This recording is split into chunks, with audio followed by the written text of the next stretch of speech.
What's up, YouTubers, gunners, and all subscribers? We are back with more videos of the K24 Civic. I took a small break from YouTube. A few different things were going on. I was doing so much content and just getting all these parts to kind of show you guys how to make affordable and fun Civic. We all have Honda Civics. Some guys have different chassis, but same concept. So took a small break. I kind of sat back and started watching other people's videos and other people's builds versus always being focused on mine. And then also, you know, so many things going on in real life that just kind of took a break. This video is definitely well overdue. So I'll be showing you guys what we're doing. Gotta get back in the groove of all this YouTube situation. Definitely trying to grow the channel. I want to become better and just try different things coming into, definitely already late into the year, but all right, so no more waiting on what we're doing here. So we're gonna go ahead and do the 36 millimeter. All right, so some of you guys may ask, why didn't we do this setup at the beginning of our build? And reason being is just way too expensive for anyone trying to do just a basic budget build, which is what we did at the beginning of this series. Is we made a budget build to where you can drop your own K series and drive your car around town as a daily driver. Never once did I mention that this car was going to be a full-on drag race car, launching it at 8,000 RPMs. Which some guys actually did with the Yanaka axles, and kind of bashed them a little bit because they broke. So like I told guys in the beginning, this was not a race car. This was just a budget series where you guys can all build your car by yourself and make it super affordable. Now, for those guys that bashed Yanaka axles, you guys should definitely go out and get the 36 millimeter axle and hub. That way you guys don't break any more axles, which is why I'm doing my axles, because I am gonna start racing the car. I'm gonna take it to the track, and my biggest pet peeve in Honda racing is breaking an axle. A lot of reasons are you could damage your transmission if the splines break inside of your diff. Another thing, when it breaks, it just makes a mess. You know, oil, fluids, just makes a mess. It's just a headache. So is why I'm gonna do this before we go out to the track. Now, to explain a little bit of what we're using is gonna be obviously our hub setup. Here goes our KARCEPTS setup, and that's what's in the box. We got ARP extended lug nuts in case, or lugs or studs, whatever you guys, let's be right, studs, just in case we decide to put slicks on the car. And then here are our wheel bearings, and obviously the hub. And then it does come with an instruction sheet. That way you guys do everything correctly as it should be done.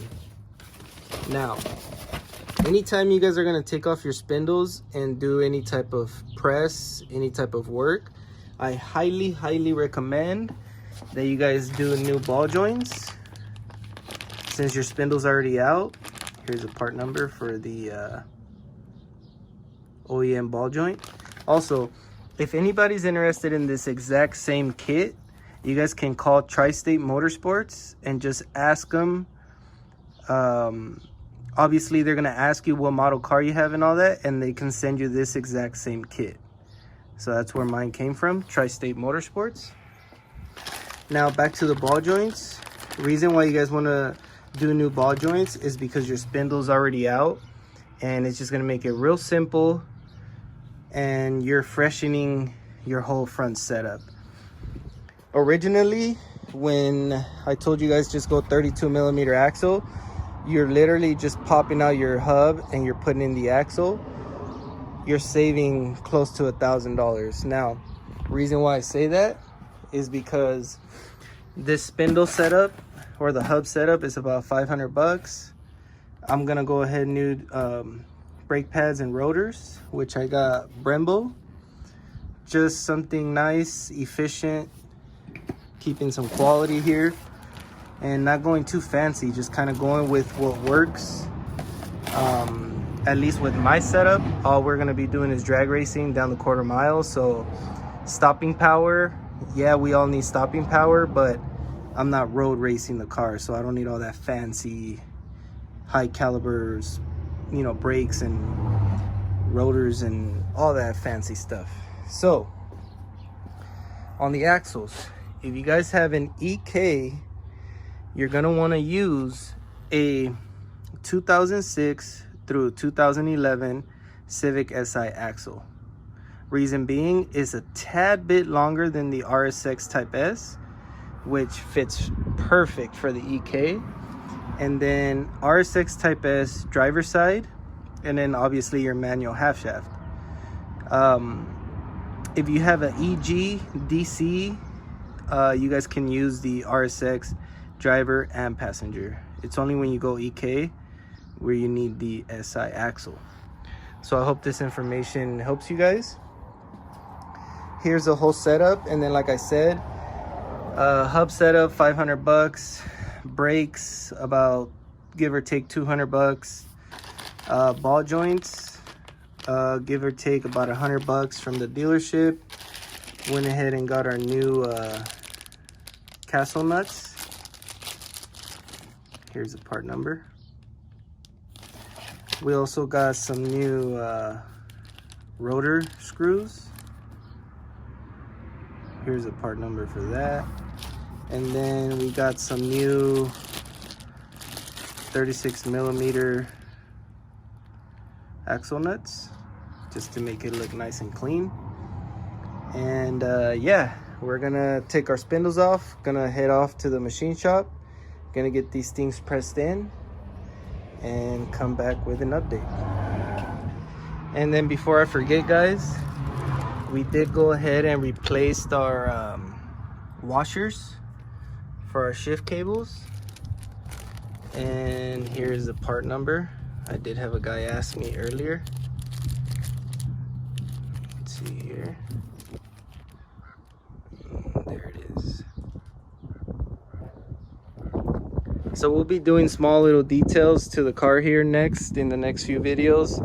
I will go over all my parts and what I used and what I have. I do appreciate all the new followers on Instagram. Been getting a lot of questions about the car.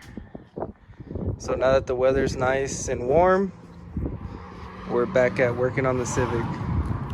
All right, guys, so we are back from the machine shop, and here's what our driver's side is looking like so far. Kind of spun it around a little bit, that's why it's a little bit staying there, but that's what it's gonna look like, guys. Kind of matches a little bit. The red here with the skunk too. So I did use OEM hardware.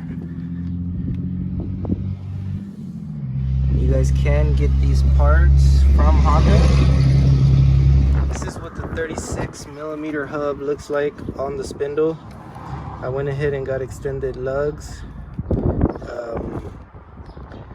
or studs. I'm gonna go ahead and put our hardware on here, and we're gonna go do the passenger side.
she is, boys. Back in the garage. Running really good. That rattle you guys hear back here is gonna be our header flange. Still gotta do our exhaust. So pretty soon we'll be doing that. And that's probably gonna be the next video. Also, I want to do a parts review on this car. Got a lot of new followers on Instagram and stuff like that, and they've been asking me a lot of questions like the windows. I'm not sure if I showed you guys, but recently we added a Type R seat, Type R shift knob, just kind of putting a little bit more touches on the car. But let me know what you guys think. Comment, subscribe, and we will keep you guys updated.